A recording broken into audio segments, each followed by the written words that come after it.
Muchas gracias, tío Jorge y querida familia, qué gusto saludarles tan rápido porque vinimos en septiembre y no imaginaba verlos tan pronto, ¿verdad?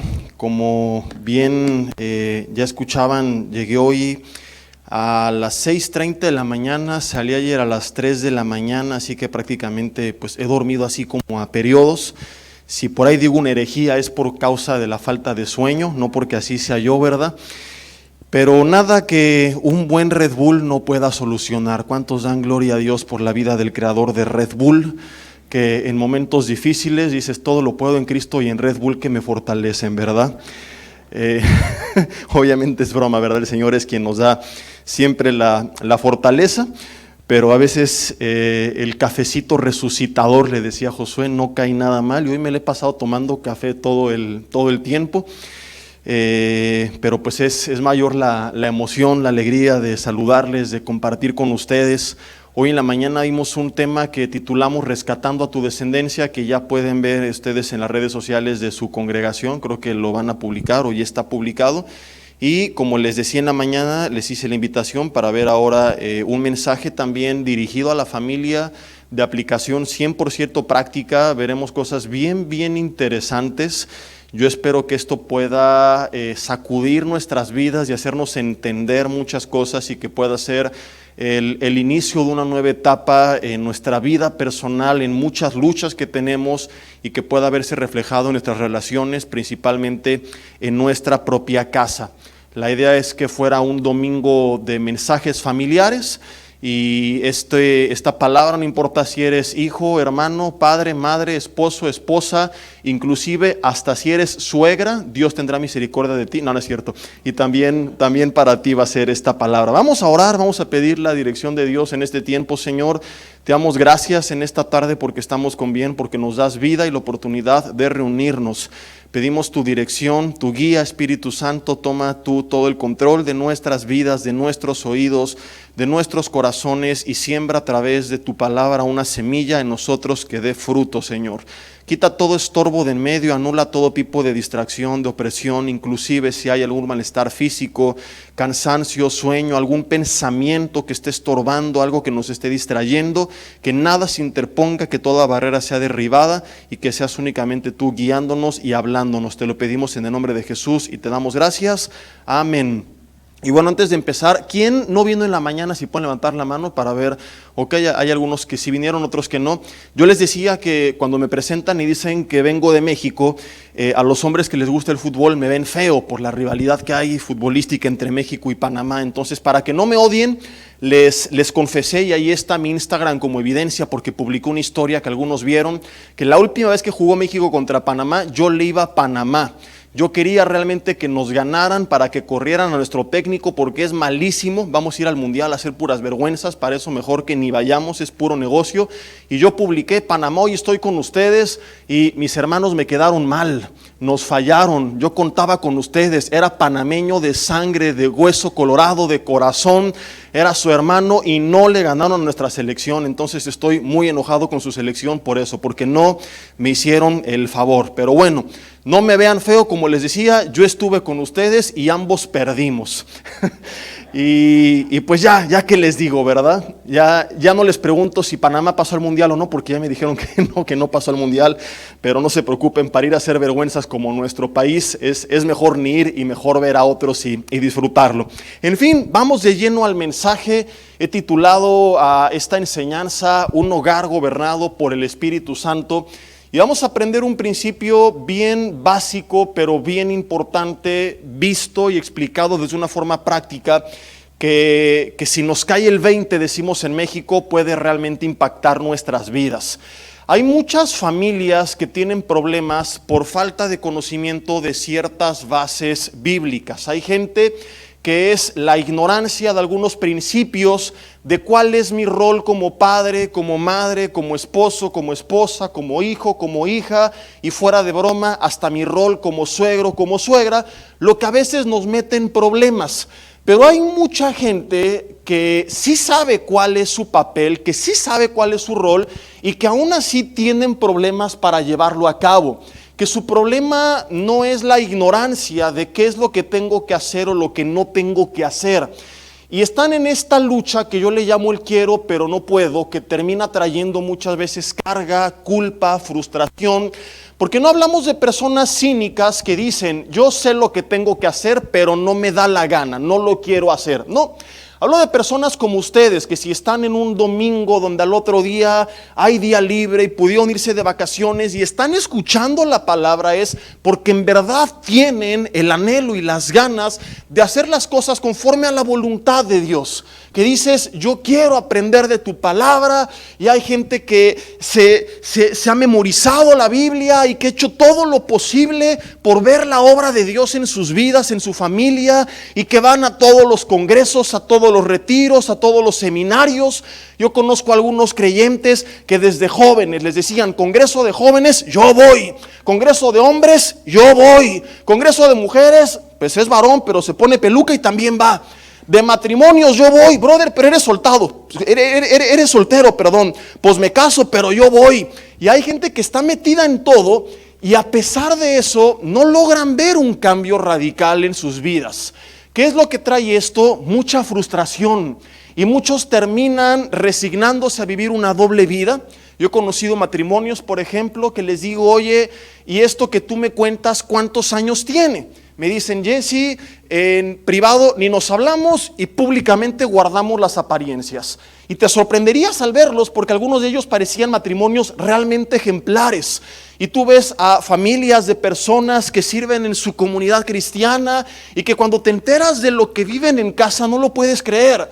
Menos cuando te dicen, llevamos 15, 20, 25 años viviendo en estas apariencias.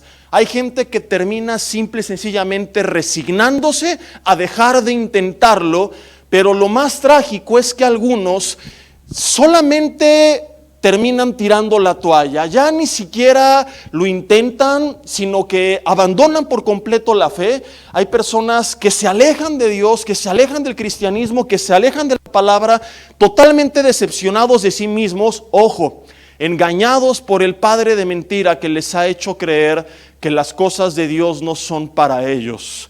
No sé si alguna vez lo has pensado. Yo algún día lo llegué a pensar, las cosas de Dios no son para mí. Yo no fui hecho para esto.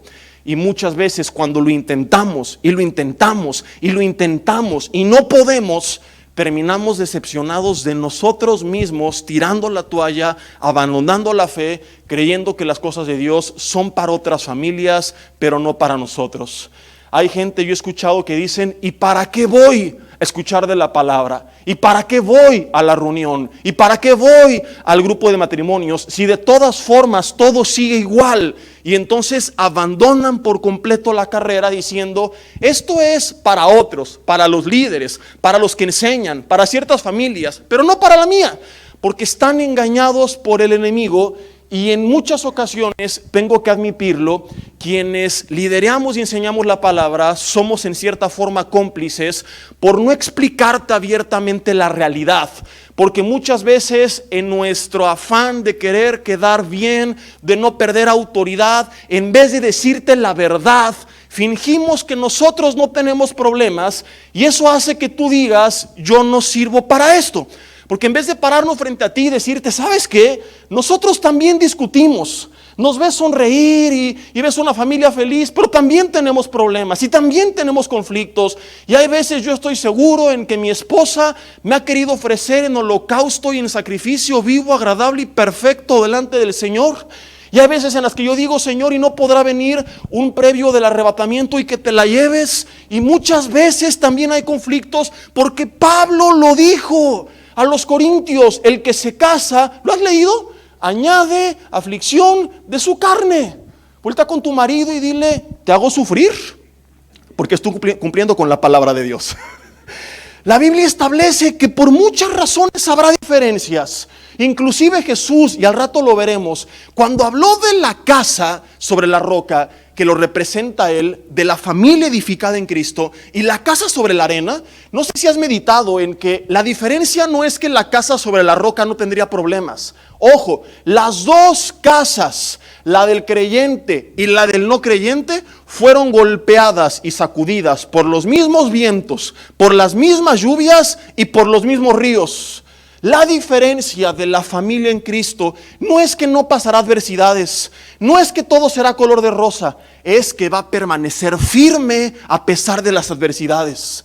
La diferencia no es que habrá problemas, no es que no habrá desacuerdos, es que en Dios tendremos la sabiduría, la capacidad, la humildad para salir adelante a pesar de las diferencias.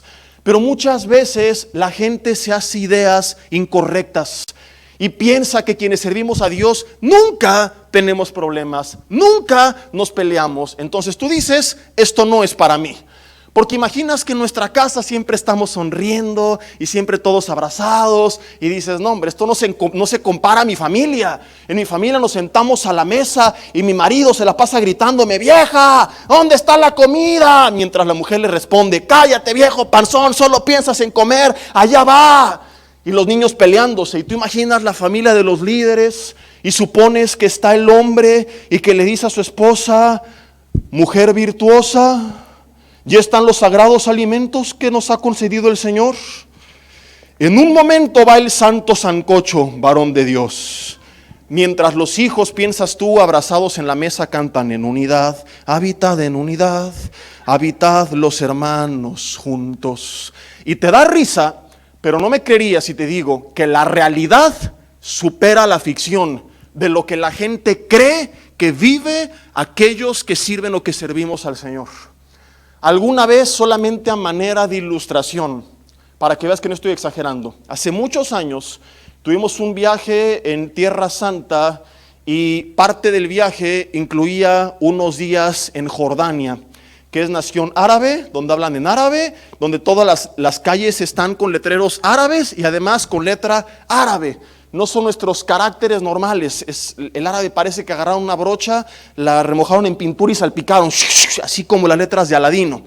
Nunca había ido. Íbamos mi esposa y yo a cargo de un grupo de personas en el autobús. Íbamos en total de parte de nuestra comunidad 3 o 4 autobuses y nos tocó ir de responsables con un grupo. Y una señora ya de edad avanzada se acerca conmigo a la mitad de la calle y me dice, disculpa Jesse, ¿no sabes cerca de aquí donde hay un cajero automático? Esto fue hace un poco más de 10 años, donde no había la tecnología que hoy tenemos, que a través del celular yo puedo googlear y buscarlo. No teníamos acceso a esta información. Y yo dentro de mí me quedé pensando, o sea, ¿qué está pensando la mujer? ¿Verdad? Volteé al cielo y dije, Dios, solo porque soy pastor no la ahorco, porque yo no sé qué esperaba ella, o sea, como si yo casual cada fin de semana me fuera a echar un café a Jordania, ¿verdad? Y conociera a todos los cajeros automáticos, o me teletransportara cada viernes en el espíritu y viajara, o si ella esperaba que yo iba a orar, oh Padre, revélame dónde hay un cajero, aleluya, oh sí lo estoy viendo, gloria, ahí está, 3 cuadras adelante, vuelta a la derecha, vuelta a la izquierda, ahí está, dice el Señor. Por supuesto que volteé y le dije, no tengo la más mínima idea de dónde hay un cajero, porque es al igual que usted la primera vez que yo vengo a este lugar. Pero es para que te des idea de lo que la gente a veces espera de quienes llegamos a servir a Dios o enseñar la palabra de Dios. Hay mucha idolatría dentro del cuerpo de Cristo y esto ha tenido muchos efectos negativos, y uno de ellos es este, que idealizamos a la gente que sirve a Dios. Y en esa idealización, si existe el término, terminamos nosotros engañados creyendo que ellos son seres de otra dimensión y que nosotros no servimos para las cosas de Dios. Volteamos a ver a la Biblia y no nos damos cuenta que la gente que Dios usó, las familias que Dios levantó, no eran perfectas. Ve la historia del pueblo de Israel. Ve, por ejemplo, los hermanos de José, la abuela Atalía. Aún Abraham llegó a arriesgar a su esposa por su incredulidad, siendo que paradójicamente le llamamos el padre de la fe. Porque todos estos eran hombres de Dios, pero a fin de cuentas hombres, y ninguno era perfecto. No creas que Dios dijo, a ver, ¿dónde están los más perfectos, los más sabios, los más ungidos, los que nunca han pecado, los que nunca han fallado? No, todos tenían luchas como tú y como yo. Todos tenían defectos, todos tenían problemas. No hay una familia perfecta. Esto que tú crees es un engaño del enemigo para desanimarte y hacer que claudiques en tu intento de buscar a Dios. Pero ve a la Biblia y desde el principio hasta el final te vas a encontrar con que, por ejemplo, ahí Caín asesinó a su hermano Abel, los hijos de Adán y Eva. Abraham dudó y el padre de la fe un par de veces mintió exponiendo a su mujer. Te vas a encontrar que Noé, a pesar de su obediencia, un día se embriagó. Y dice la Biblia, sus hijos conocieron su desnudez. Y hay una gran polémica en lo que esto significa. Noé, este hombre de fe que obedeció a Dios, le entraba duro.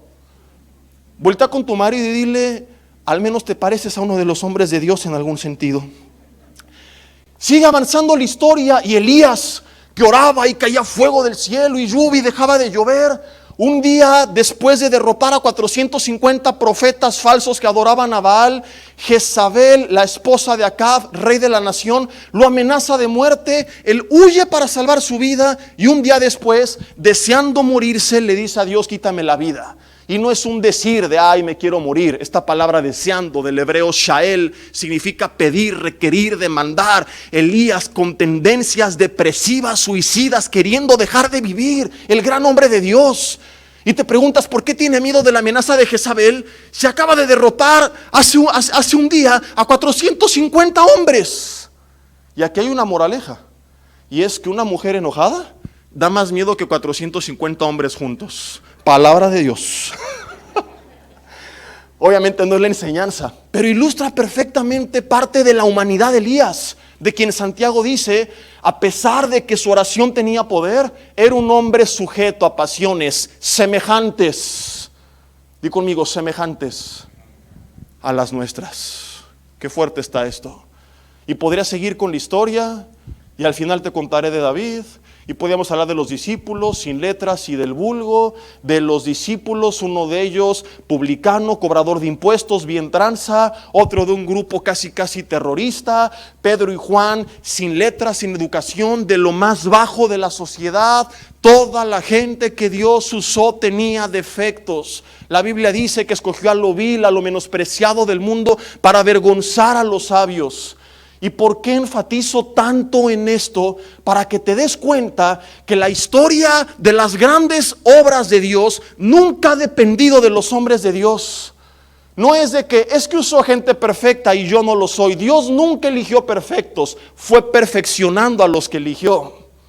Entonces tú hoy te paras frente al espejo y dices, yo no sirvo para las cosas de Dios. Mi esposa y yo tenemos problemas, mi hijo no me habla, mi papá es muy agresivo conmigo. Y tú te estás autojuzgando y te estás descalificando y estás creyendo que no sirves para las cosas de Dios. Y no te has dado cuenta que lo que para ti es un problema, para Dios es una oportunidad de mostrar en tu vida su poder, de glorificarse, de enseñar al mundo que Él es el mismo de ayer, hoy y siempre, y que sigue transformando vidas y personas. Que Él tiene el poder de traer restauración, que Él tiene el poder de traer transformación, que Él tiene el poder de glorificarse a través de lo que va a hacer en nuestras vidas. Y todas esas luchas y defectos y descalificaciones son una oportunidad para que Él venga a transformarnos y cumplir con su palabra que dice que el que está en Cristo nueva criatura es, que las cosas viejas pasaron, que todas son hechas nuevas y que la gente al ver nuestras vidas, como dice la Biblia de Pedro y Juan en Hechos 4:13, que se maravillaban y decían, ¿cómo esto? Si no sabían ni hablar ni escribir, pero había una clave y les reconocían, dice la Biblia, que habían estado con Jesús. Que así el mundo al voltearnos a ver, diga, ¿qué es lo que pasó con esta persona? Y que se den cuenta que fue un encuentro con Jesús. Que Jesús sigue transformando vidas. Pero si tú y yo le creemos al enemigo y nos apartamos y no seguimos intentándolo, entonces nos perderemos de esta oportunidad. Cuando las cosas salen mal, y si en este momento estás atravesando por problemas, no es que tú y tu casa no sirvan para las cosas de Dios. Es simple y sencillamente que tenemos que entender esta lección tan importante y tan indispensable. Escúchame, te dije al principio, hay gente que tiene problemas por falta de información, no sabe qué es lo que tiene que hacer. Pero hay gente que tiene información y sigue con problemas, porque no solamente se trata de tener la información correcta, es el 50%, pero no es suficiente. Si de información se tratara, el diablo sería el mejor cristiano, porque el diablo sabe más de la Biblia que tú y que yo. Un día escuché a un predicador decir y me impactó: el diablo sabe más de teología que tú y que yo, pero sigue siendo el diablo. Uy, uy, uy, ay, ay, ay. Entonces tengo la información, pero solamente si mi vida y mi casa es totalmente gobernada, y explicaré lo que significa, por el Espíritu Santo, que esa información se va a convertir en formación y va a ser relevante. Pablo habló acerca de esto en su carta a los Romanos, y en Romanos capítulo 7, del 15 al 24, te lo voy a parafrasear, dice: no entiendo por qué a veces no hago el bien que quiero, sino el mal que no quiero, eso hago. Y dice: me doy cuenta que no soy yo quien hace aquello, sino el pecado que mora en mí. Porque cuando quiero hacer el bien y no lo hago, sino el mal que no quiero, me doy cuenta que aunque en el hombre interior, en mi espíritu, me deleito en la ley de Dios, mi carne, mi cuerpo está contaminado por el pecado. Y el mismo Pablo, el apóstol Pablo, este gran hombre de Dios, casi inigualable, nos confiesa que él también tuvo este problema, que lo bueno que quería hacer no lo hacía, y que muchas veces lo malo que no quería hacer lo terminaba haciendo. El Pablo. Y es tanta esta frustración que concluye este capítulo con signos de exclamación, diciendo en Romanos 7:31: miserable de mí, ¿quién me librará de este cuerpo de muerte? ¿No te desesperas a veces a ti mismo? ¿Y qué hace mucha gente? Dios está decepcionado, no sirvo para las cosas de Dios, y abandona la fe. Querida familia, es cuando más que nunca tenemos que volver a Él. Y entender que aunque hemos fallado, Él no está decepcionado, Él nos sigue esperando. Incluso Él ya sabía lo que iba a pasar. Y la Biblia dice que podemos acercarnos confiadamente al trono de la gracia, no para abusar de ella, pero sí porque solamente es ahí donde hallaremos el oportuno socorro para volver a ponernos de pie, para volver a hacer las cosas bien. Muchas veces en nuestra casa nos encontraremos con esto, con que tú dices: Señor, quiero hacer el bien, quiero ser un buen esposo, quiero ser una buena esposa, quiero ser un buen hijo. Regresé del campamento de jóvenes arrepentido, dispuesto a servir a mis padres, pero a los 3 días otra vez se te metió el diablo. Y llegaste: papá, mamá, lavé el piso, lavé el coche, lavé la sala, lavé la ropa, lavé al perro. ¿Qué más quieres que lave? Hijo, no tenemos perro. Compré un perro y te lo lavé, aquí está. Intentaste ser una buena esposa y le preparaste a tu marido su cena favorita, pero vuelven a pasar los días y un día de enojo, de molestia, de debilidad en la carne, vuelve a salir la gritona que había dentro en el fondo de tu corazón. Intentaste ser un buen marido, pero como Pablo dice, no fue suficiente y quisiste hacerlo, pero no lo lograste. Y nos encontramos constantemente en esta lucha y nos preguntamos: ¿cómo le hago? Ya fui al congreso, al retiro, escuché los mensajes de la familia, de los matrimonios, de los jóvenes, de los hijos, de todo. Oraron por mí, me sacaron al diablo, me ungieron con aceite, con aguarrás, casi con gasolina ya. Y sigue igual. Y es que no hemos entendido esto. Escúchame, y no suena muy alentador, pero es necesario entenderlo para pasar al siguiente punto. Cuando te preguntas: ¿cómo le hago?, la respuesta es: no puedes. Quiero pero no puedo, ni podrás. Y hay un silencio total porque a lo mejor esperabas que te dijera: no, sí puedes, lo vas a lograr. Mentira, por eso estamos así, por creer que sí pudimos y porque se nos olvidó la lección de antaño desde el Antiguo Testamento en Zacarías 4:6.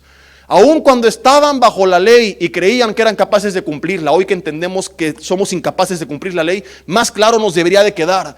Pero aún en esa época, donde había tanta confianza en el yo, el Espíritu Santo inspira al profeta que le dice al pueblo de Israel: no es con ejército, ni con fuerza, ni con espada, sino con mi Santo Espíritu, dice el Señor. Se nos olvidó la lección de antaño.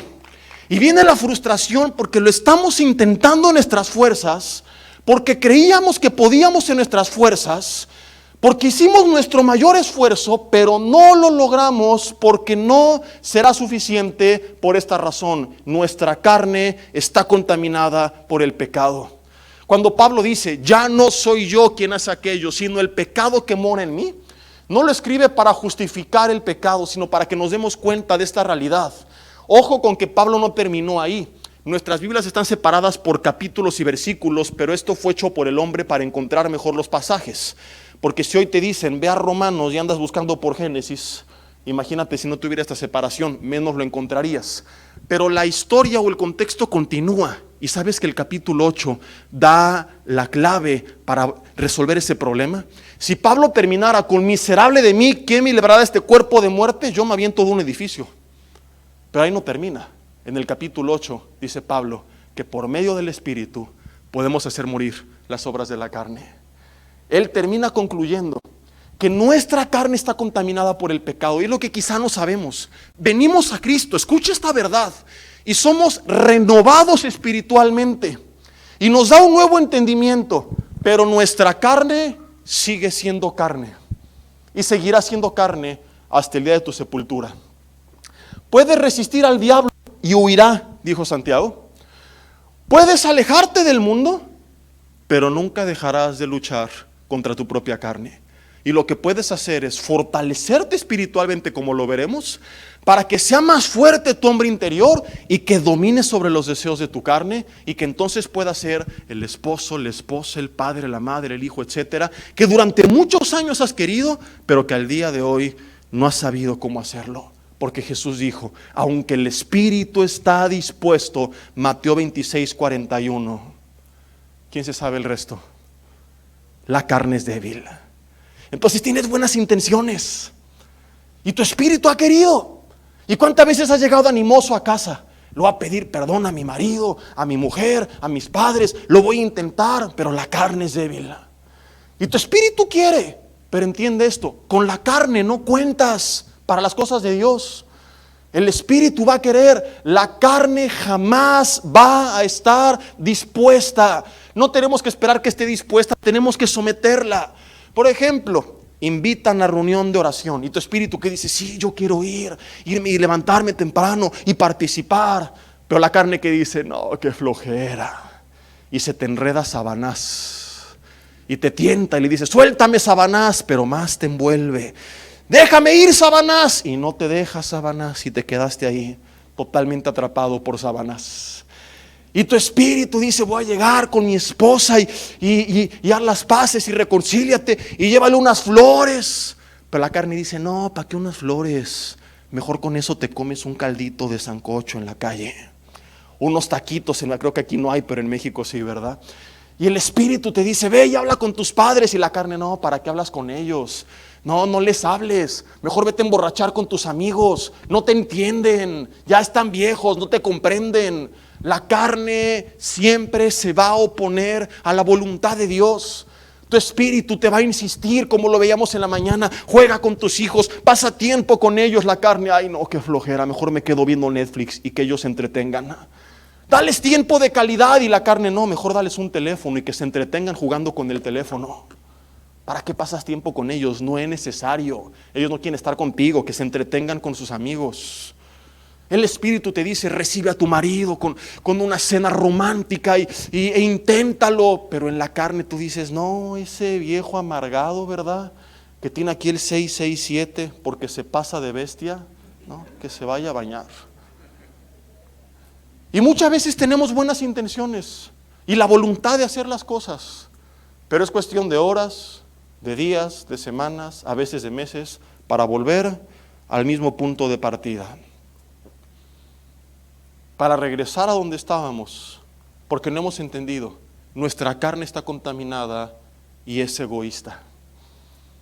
Y si no la sometemos al dominio del Espíritu, por más que nos esforcemos, nunca podremos en nuestras propias fuerzas. ¿Sabes cuál es el problema? Que para llegar a esta conclusión tenemos que darle un golpe al ego y reconocer que el ser humano es malo por naturaleza. Y hoy, con tanto mensaje humanista aún dentro del cuerpo de Cristo, donde cada vez es menos Biblia y más elevar tu ego y tu yo y tú puedes y tu experiencia y tu poder y tu capacidad, que nos hace depender de nosotros y no de Dios, no nos permite ver esta realidad. Entonces el ser humano piensa que él puede. Y tenemos que partir por reconocer lo que la Biblia dice. Y la Biblia dice en Romanos 3:10, ¿qué dice? No hay justo ni aún uno más que el pastor y el papa. ¿Eso dice la Biblia? No hay justo ni aún uno. Continúa hablando Pablo inspirado por el Espíritu y dice, todos, ¿quiénes? Algunos dice, todos se corrompieron, se desviaron, se hicieron inútiles. De aquí se inspiró Paquita, la del barrio, ¿sí la conocen? Para algunas de sus alabanzas. Es una cantante mexicana que canta puros cantos machistas, rata de dos patas al hombre. Y si no la conoces, no la escuches, ¿verdad? Porque se la vas a andar dedicando a tu marido y te va a meter en problemas. Dice, sepulcro abierto en su garganta, corren a hacer el mal. Y termina concluyendo que sin Dios el ser humano es un caos. Y lo puedes ver en nuestro mundo, que tiene todo para estar bien, que hemos avanzado en tantas áreas, pero cada vez estamos peor, porque el problema no es quién gobierne, el problema no son las leyes, el problema es que Jesús fue claro y enfático en Juan 15 del 1 al 5, si permanecen en mí, como la vid permanece pegada al pámpano, van a dar fruto, mucho fruto y más fruto, pero entendámoslo, separados de mí, añadió, nada pueden hacer. No es solamente tener la información, es que si yo dependo de mí y no de Dios, esa información no será suficiente. Inclusive hasta te puede envanecer. Dice 1 Corintios 8:1 que el conocimiento sin amor únicamente nos envanece. Y es lo que le pasa a mucha gente que piensa que es su capacidad. Y dice Proverbios 3 del 5 al 7, no te apoyes en tu propia prudencia. Dice, no seas sabio en tu propia opinión, no te apoyes en tu propia prudencia, reconoce a Dios en todos tus caminos. Y aquí hay una promesa preciosa. A lo mejor tu vida es un caos y rompiste tu relación con tus hijos y vives en un matrimonio de ficción y muchas cosas están hechas un desastre, pero la promesa es que si reconocemos a Dios en todos nuestros caminos de hoy en adelante y nos apoyamos en Él, la conclusión es, y Él enderezará tus veredas. No es demasiado tarde, Él lo puede corregir otra vez, Él lo puede enderezar, pero tengo que partir por ahí, por reconocer, Dios, no es cierto que soy bueno. Sin ti soy capaz de hacer cosas que nunca antes imaginé. Y al final te lo voy a demostrar. La conclusión de este mensaje es durísima, muy fuerte. Vamos a ver la más clara evidencia de que esto es un hecho innegable. Y por ahí tenemos que partir. Mi carne sin ti es terrible. Yo tengo dos grandes temores en la vida. Digo entre comillas temores, porque son temores no en un sentido de pecar, sino que si los encaminas para bien pueden ser buenos. Uno es, tengo miedo de tomar decisiones importantes que estén fuera de la voluntad de Dios. Y dos, tengo miedo de vivir una vida en mi carne porque no sé de qué sería capaz y no lo quiero descubrir. Veo la Biblia y leo lo que grandes hombres de Dios hicieron en la carne y le digo, Dios, tengo terror, pánico de averiguarlo, de descubrir de qué sería capaz. Pero cuando el ser humano empieza a creer que soy bueno, que no soy tan mala persona, no soy como los demás que matan, que roban, que violan, que secuestran, es cuando empieza a creer que puede ser independiente de Dios. Cuando aún cristianos se empiezan a volver religiosos, rompen su comunión con Dios, vienen el domingo a la iglesia para cumplir, pero no hay una relación con Dios entre semana y empiezan a vivir en la carne. Y terminan en casa siendo un desastre, engañando a su mujer, gritándole a su marido, faltándole al respeto, siendo egoístas con sus padres, duros y ásperos con sus hijos, provocándolos a ira, porque ¿dónde comenzó todo? No en la falta de información, sino en creer que ellos en su fuerza sin Dios podían hacer las cosas bien. Y se nos olvidó, Efesios 2:1, Él nos dio vida cuando estábamos muertos en nuestros delitos y pecados. Es un pasaje tan crudo, pero describe nuestra realidad. Nos dio vida cuando estábamos muertos. Y la pregunta es, ¿qué puede hacer un muerto por sí mismo? ¿Has visto un muerto que de repente abre los ojos y dice, ¿qué onda? Es que estoy pensando si resucito. No, mejor me muero. No, voy por cafecito y ahorita me muero, síganme velándose, no se preocupen, ahorita regreso. Ya me morí, sigan. El muerto no puede hacer nada porque está Pues porque está muerto. Y ese es nuestro estado sin Dios. Describe al ser humano como un ser incapaz de reaccionar si no es por medio de la influencia de su espíritu en nosotros. Y para que eso suceda no basta solamente con información. Para que eso suceda tenemos que rendirnos por completo a Él. Para que eso suceda, nuestras familias tienen que dejar de jugar al cristianito y entender lo que realmente es el cristianismo. Y no es voy el domingo a un lugar, una hora y escucho. No es tampoco pasármela metido aquí porque ni siquiera es bíblico. La Biblia aún le prohíbe al encargado de la comunidad que haga eso. Primera de Timoteo capítulo 3 demanda que el que está a cargo de una congregación sepa gobernar bien su propia casa, y para gobernar tiene que estar ahí. Entonces no voy para allá, pero sí voy a que tenemos que entender que tenemos que tomar en serio a Dios en el día a día, que tengo que considerarle en el día a día, en mis decisiones, en la mañana levantarme, en la noche al acostarme, meditar su palabra junto con mi familia, tener una relación con Él, ser alumno de Jesús. De hecho, esto era el cristianismo original. Hoy nos llamamos cristianos a la ligera, pero originalmente ¿sabías que a los cristianos no se les llamaba cristianos sino discípulos? Lee la cronología del libro de los Hechos y vas a ver que se les llamaba discípulos, del griego mashtes, que significa alumnos. Y fue en Antioquía que los no cristianos a los discípulos les llamaron cristianos. Originalmente entonces un cristiano era un discípulo. Y hoy mucha gente dice, soy cristiano. ¿Y cómo te discipulas? No me discipulo, solo voy el domingo a la iglesia. Bueno, estás hablando de algo que en términos estrictos en la Biblia no existe. Yo no entiendo a qué tipo de cristianismo se refiere la gente cuando habla de esto, cuando habla de un cristiano que no es discípulo, puesto que los discípulos originalmente no eran conocidos como cristianos, sino como discípulos. Entonces decir, soy cristiano pero no discípulo, es una contradicción de términos. Es como decir, mira lo que vio el ciego. ¿Ya escuchaste lo que dijo el mudo? Esto no puede suceder. Son dos eventos opuestos que no pueden convivir en el mismo tiempo y espacio. ¿Sí me explico? ¿O está medio fumado así de que, a ver, brother? Entonces, debido a esa apatía, pensamos con que, ya fui el domingo, escuché un rato, y en mis fuerzas en la semana lo voy a lograr. Y las cosas seguirán igual en casa, hasta que no nos rindamos genuinamente al Señor. Pero aquí viene el problema. La gente quiere cambiar para sentirse digna y acercarse a Dios, cuando bíblicamente el proceso es al revés.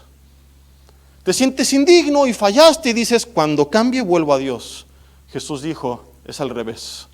Cuando lo juzgaron por juntarse con publicanos y pecadores en Lucas 5, 27 al 32, Él dijo, es que yo no vine a llamar a justos, sino a pecadores al arrepentimiento.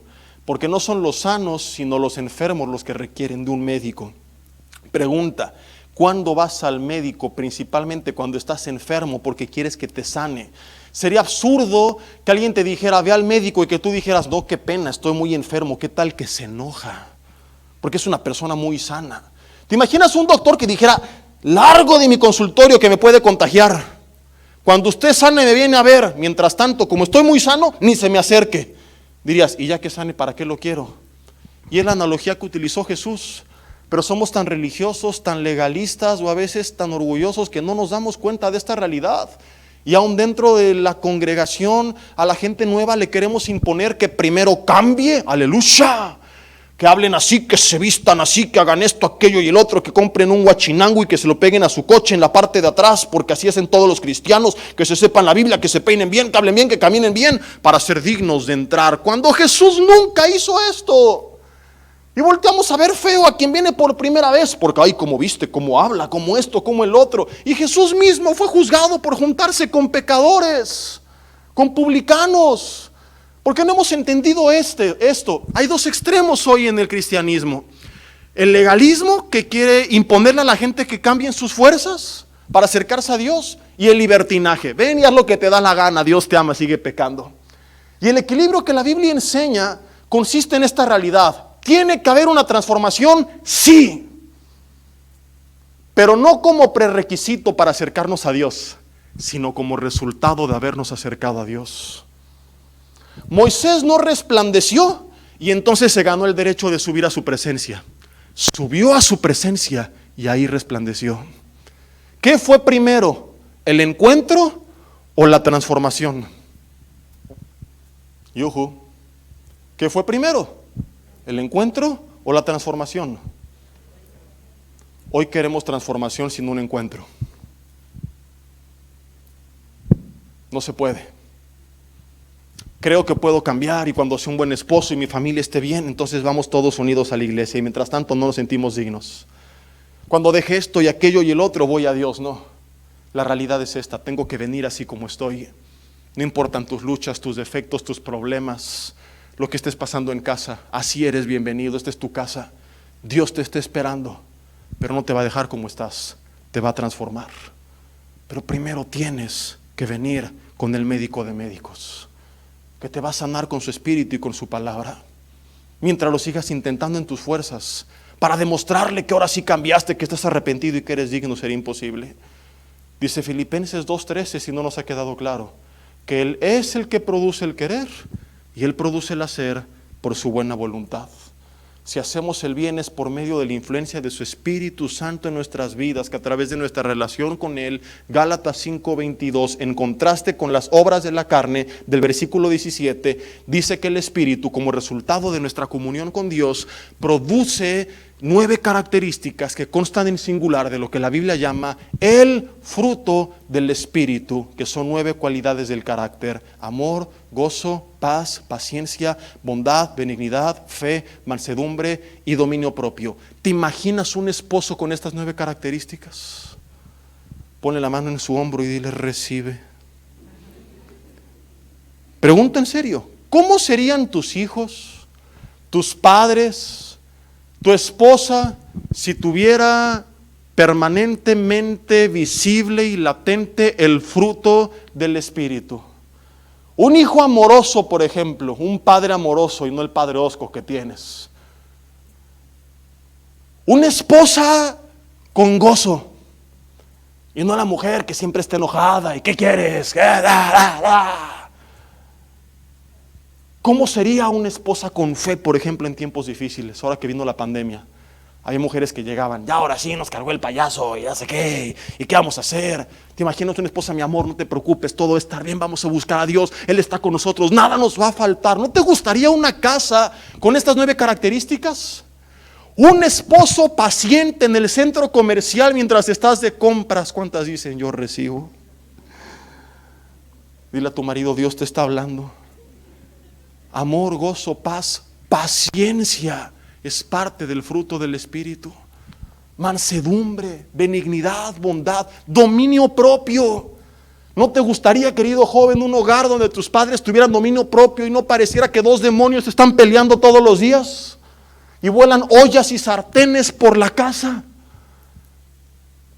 Este es el fruto del Espíritu y podríamos tener este tipo de familia.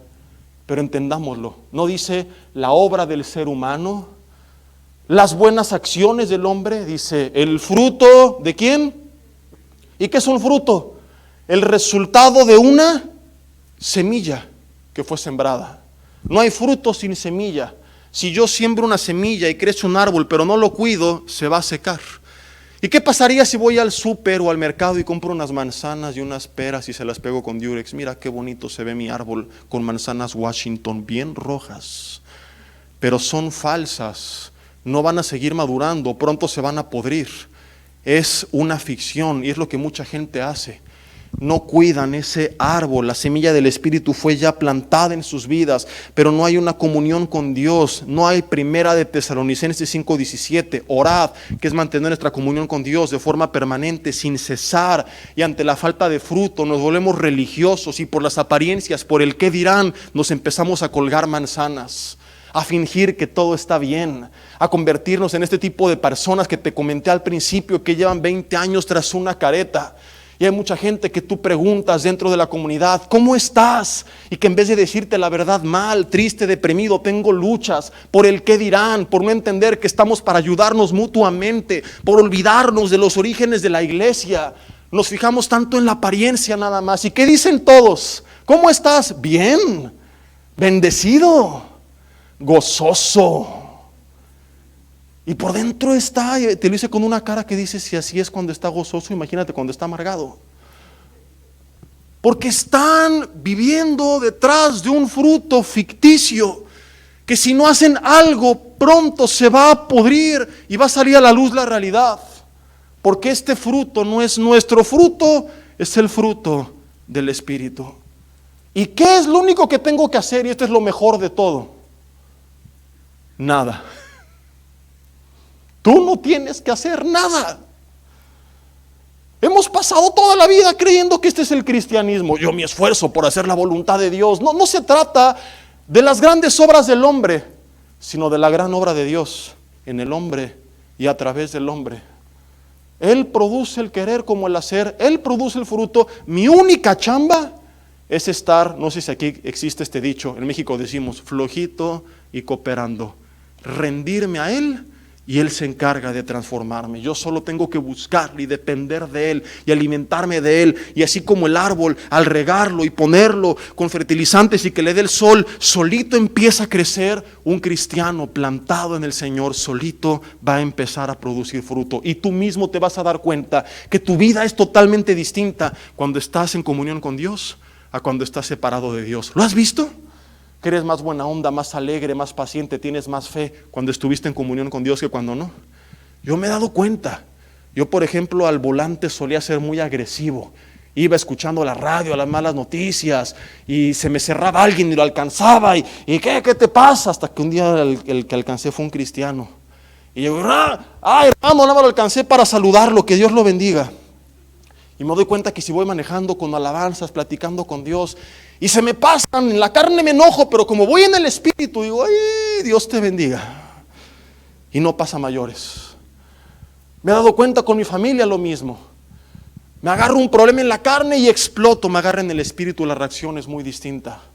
Lo que nuestros hogares necesitan, antes que un mundo de conocimiento, que es importante tenerlo, pero de nada sirve si no son hogares plantados en el Señor, que estén dando fruto mediante una vida rendida y totalmente gobernada por el Espíritu Santo.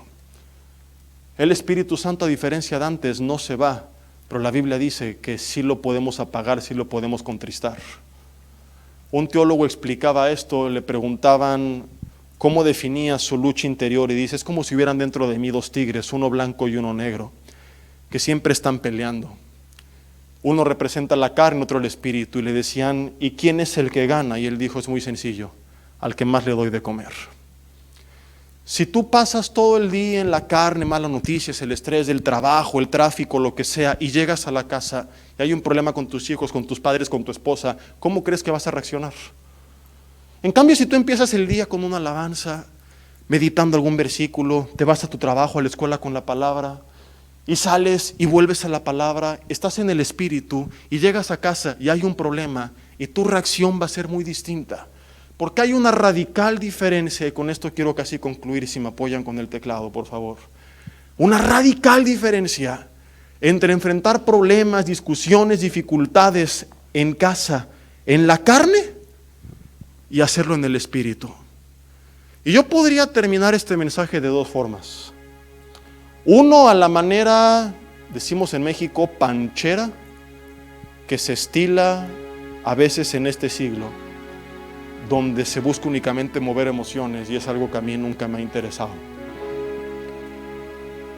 Porque a mí, cuando empiezo y termino un mensaje, nunca me interesa qué pensó la gente del mensaje. Hace muchos años sí. ¿Y qué pensaron? ¿Y qué dijeron? ¿Cómo lo tomaron? Yo hoy entiendo que el éxito o fracaso no estuvo al final dependiendo cómo lo recibió la gente, sino antes de empezar, cuando tengo la certeza que fui a hablar lo que Dios quería que se hablara. Si evaluáramos lo que hacemos por los resultados, los profetas y Jesús fracasaron, porque inclusive a Él lo terminaron crucificando por su mensaje. Y de ahí que a veces soy directo y hay quien lo toma bien, hay quien no, pero ya no es mi problema. Mi problema es transmitir lo que Dios quiere que se transmita. Entonces de nada serviría terminar diciendo, oh hermano, aleluya, yo creo que vienen tiempos en los que tu casa va a ser transformada. ¿Cuántos lo creen? Gloria, yo lo veo y declara y confiesa, y tus hijos y todo este pancho, y terminar emocionados. Pero la realidad que Jesús dijo es esta: la casa edificada sobre la roca, que es el que oye su palabra y la pone en práctica, el que depende de Él, va a ser golpeada, sacudida y zarandeada, pero permanecerá. Pero luego dijo: la que se edificó sobre la arena, esta cayó, y fue grande su ruina. Ojo con esto. Las dos casas escucharon la palabra. Unos no la pusieron en práctica, otros sí. Una estaba sobre la arena, otra estaba sobre la roca. ¿Qué pasará con tu casa al final de tu vida? Dependerá realmente de dónde estuvo edificada. Y tú puedes entender esto y decir: de hoy en adelante le edificamos sobre la roca y Cristo será la base de nuestra familia. Y permanecer firme a pesar de las zarandeadas. O seguir confiando en ti, en la arena que es cimiento incierto. Y terminar viendo cómo se derrumba.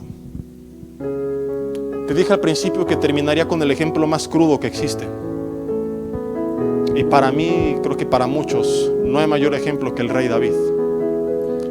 El único del que la Biblia dice que era un hombre conforme al corazón de Dios. Y fíjate esto: en el espíritu, el hombre perdona a Saúl, que lo quería matar sin causa, 2 veces.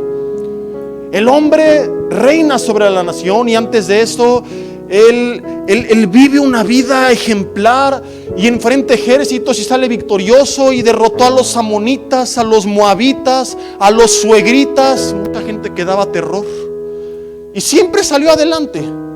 Pero tanto tuvo éxito que, siendo rey, segundo libro de Samuel capítulo 11, un día se confía, y en el tiempo que los reyes salen a la guerra, en vez de ir a pelear, se quedó en Jerusalén. El problema no es ese. Es que dice la Biblia que al caer la tarde se levantó de su lecho. Ok, supongamos que se desveló porque tuvo insomnio, se desveló viendo Netflix, sabrá Dios por qué se habrá desvelado. Pero en vez de pararse y ser ese hombre que en los salmos describe su relación con Dios, que decía: como la sierva brama por las aguas, así clama por ti el alma mía. Una sierva lo primero que hace en la mañana es ir a beber agua porque tiene sed, y ese era David. Un hombre que, como en la mañana veíamos, entendió que no se trata de tienes que buscar a Dios, aleluya, sino necesito buscar a Dios, necesito su agua, necesito su presencia, necesito su palabra. No es que de forma caprichosa y religiosa para que no me castigue le busco, es que entiendo que sin Él no soy nada, que sin Él me pierdo, que sin Él desfallezco, que así como mi cuerpo sin alimento se muere, mi espíritu y mi alma sin su presencia desfallecen. Este era David. Pero el hombre se confía tanto en soy David. Llevo años sin caer, años venciendo, que ese día él pensó que podía pararse tarde y dar vueltas en el terrado de su casa y que nadie iba a pasar. Y ahí el enemigo, que anda como león rugiente, le puso la trampa. Su vecina Betsabé bañándose desnuda. Yo también, vecina Cusca, ¿no? Que hace ahí públicamente y no puso una cortinita o algo. David envía a preguntar por ella, le dicen: es Betsabé, mujer de Urías Eteo, está casada. No le importó, la mandó llamar, se acostó con ella, le embarazó. Y para no tomar más tiempo, prácticamente termina mandando matar a su marido, sacrificándolo junto con otro grupo de valientes en la guerra.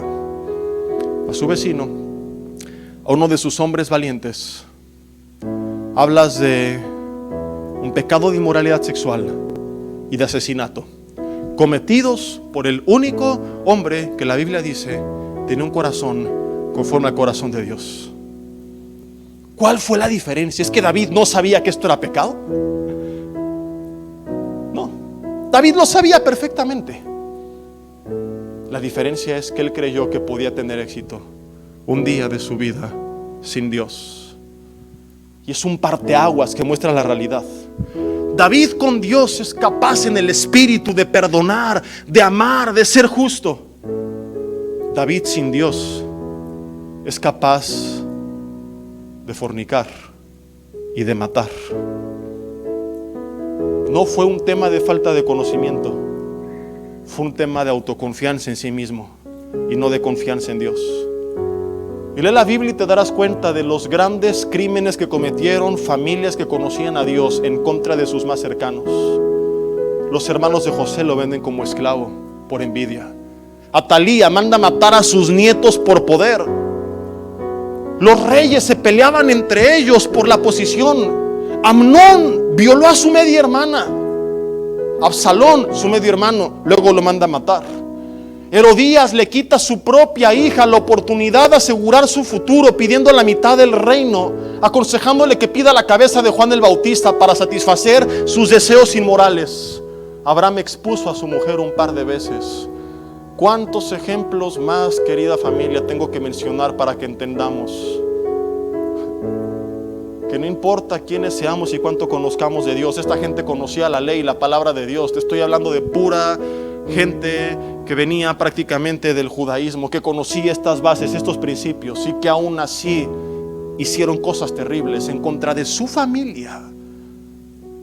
¿Qué otro ejemplo necesitamos para darnos cuenta que sin Dios podemos acabar haciendo cosas inimaginables en contra de los que más amamos? Basta separarme tantito de Dios para romper el pacto matrimonial y ser infiel a la persona que le prometiste ser fiel hasta que la muerte te separe. Lo he visto muchas veces, aún de parte de ministros. Caen y caen y caen y caen. Aún gente que servía a Dios y que dicen: ¿cómo llegué a este punto? Hermanos peleándose por poder, matándose por la herencia. Padres siendo egoístas con sus hijos,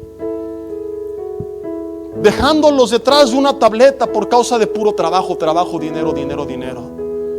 Hijos siendo rebeldes con sus padres por causa de adicciones.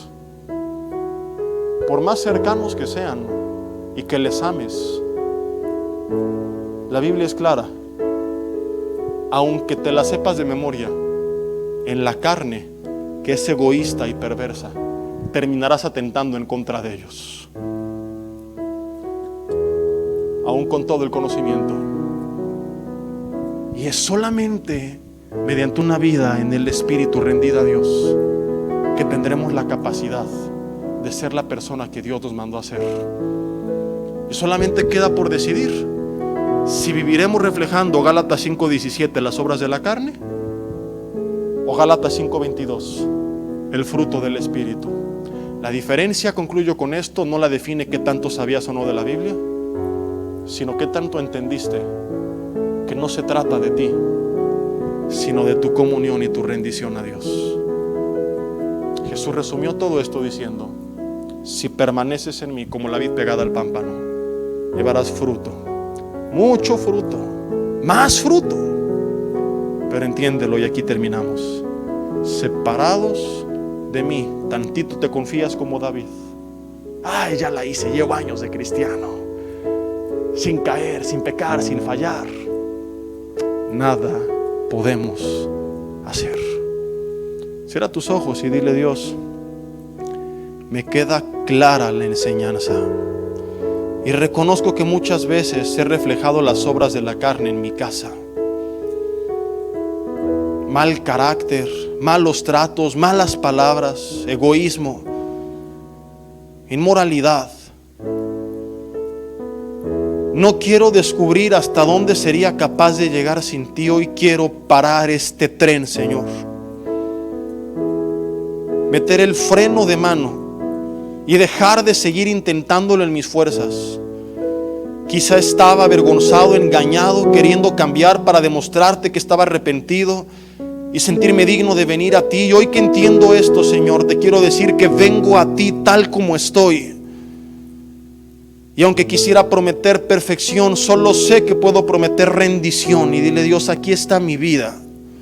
Si quieres, de forma simbólica, en señal de rendición, levantar una de tus manos. Solo si quieres, lo puedes hacer, nadie está viendo.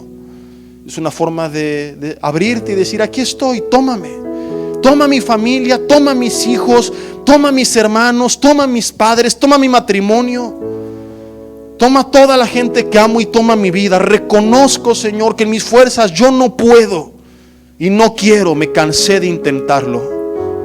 Dile: Señor, me rindo a ti, te lo rindo a ti, te pido que sea tu obra en nosotros, que te podamos buscar y reconocer y tomar en cuenta en el día a día, y que sea el fruto de tu Espíritu reflejado a través de nuestra casa, Señor.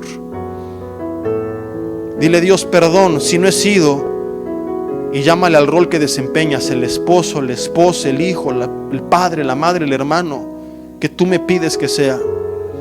Tú sabes que lo he intentado y muchas veces Lo logré temporalmente, pero vuelvo al mismo punto. Señor, ya no quiero intentarlo en mis fuerzas, sino en ti. Y tomo la decisión de edificar mi casa sobre la roca, reconociendo que esto no significa que todo será perfecto y color de rosa. Seguirá habiendo diferencias y problemas, pero hoy entiendo que en ti tú nos darás siempre la salida para seguir adelante, y que no vengan estas adversidades a derribarnos. Dile: Señor, te confieso que había orgullo y que había soberbia al creer que yo podía en mis fuerzas sin ti. Si me confié en los años que llevo de cristiano, en lo que conozco de tu palabra, en que al menos al día de hoy todo está bien en casa, no quiero esperar que venga una sacudida para darme cuenta de esta realidad. Hoy, creyendo lo que dice tu palabra, reconozco que sin ti en mi carne, yo puedo, como David, ser capaz de hacer cosas terribles, y no quiero averiguarlo. Si ya lo averiguaste, dile: Dios, perdóname, límpiame con la sangre de Cristo y sé libre de toda culpa, y recibe su perdón. Y dile: gracias, Señor, y vengo a ti como el enfermo al médico pidiendo que me sanes, y no te apartes de él con condenación, porque él te echó libre. Y si no has tocado este fondo, no esperes a llegar ahí, no esperes a caer como David. Dile hoy: Señor, antes de que pase, te quiero reconocer y vivir dependiendo totalmente de ti. Y buscaré tiempos en el día a día de forma individual y con mi familia para buscarte juntos, porque me queda claro, no se trata de nuestro esfuerzo y de nuestra obra, se trata de tu influencia sobre nosotros. Dile: Señor, y díganle juntos como familia: sé bienvenido a nuestro hogar. Renunciamos en el nombre de Jesús a toda influencia ajena a la tuya, a toda obra del enemigo de contienda, de división, de destrucción, de inmoralidad. Y pedimos que la única influencia que gobierne nuestra casa sea la de tu Espíritu Santo, y que sea manifiesto el fruto de tu Espíritu, y que somos un hogar gobernado por tu Espíritu. En el nombre de Jesús, que así sea. Amén y amén.